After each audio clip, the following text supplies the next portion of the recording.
Ôi ơi, rảnh nó.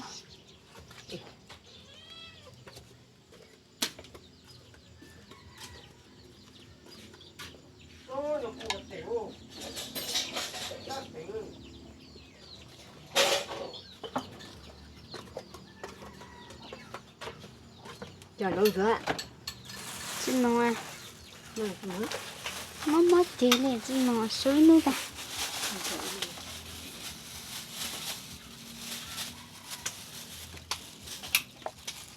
cái tiếng mà chốc chú có làm mâm bay nha, hay mà làm mâm bay nha mà tới giờ nào tôi tới thằng.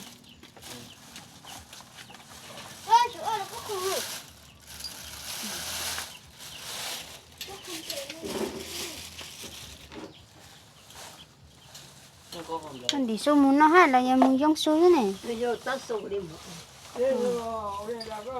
Chả mua giá có sự hậu kiểu. Nó sẽ hay ở kia này.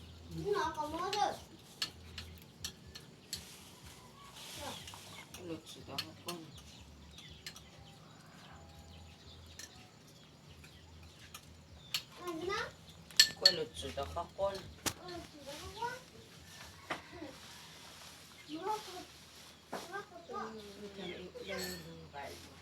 Vừa chờ cô cũng nên bị cha nên sầu chứ thằng cha một đây.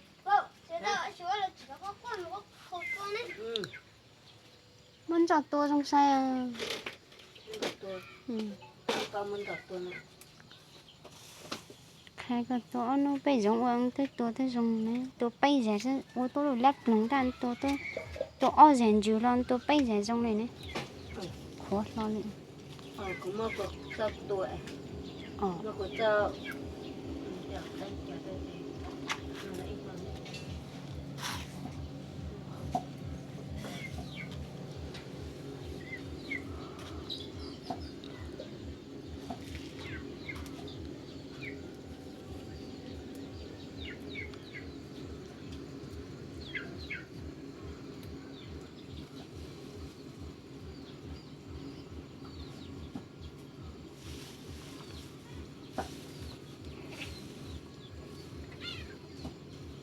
Lâu thì nó chẳng mua ấy, sẽ tập tập để chơi cho nó mà chủ thì cả tầm phải sao bao nữa.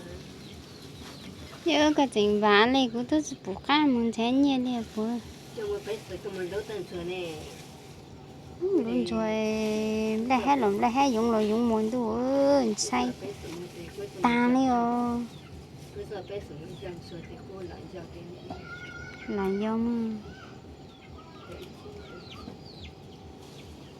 cái tình ta mấy đứa trẻ ở sắp cây mùng chỉ đúng ngày mùa à.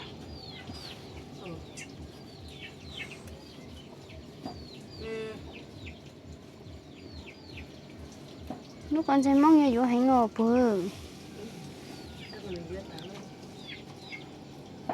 lục thứ mà tôi sẽ cho vậy cho được thế sao cho anh không chỉ chứ ta chỉ hú của ta chỉ tận trong tới tao thôi chứ một giấy cho mong gọi lên trong này hả nhưng mà chơi mong gái rồi nè giờ nó rồi nè anh đọc cô rồi mà ta chỉ kiểu hay có bao trái luôn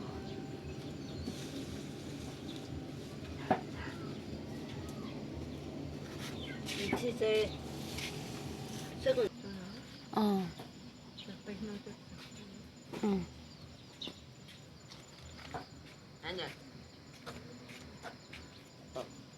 hạt kia nè hả hạt chuột lý nè hả chuột lý cho chị luôn nè nó là ngàn trời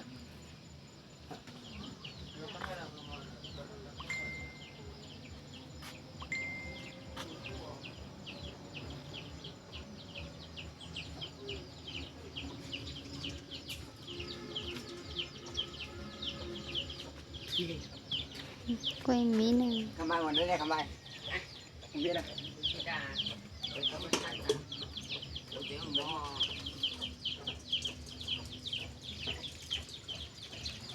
hay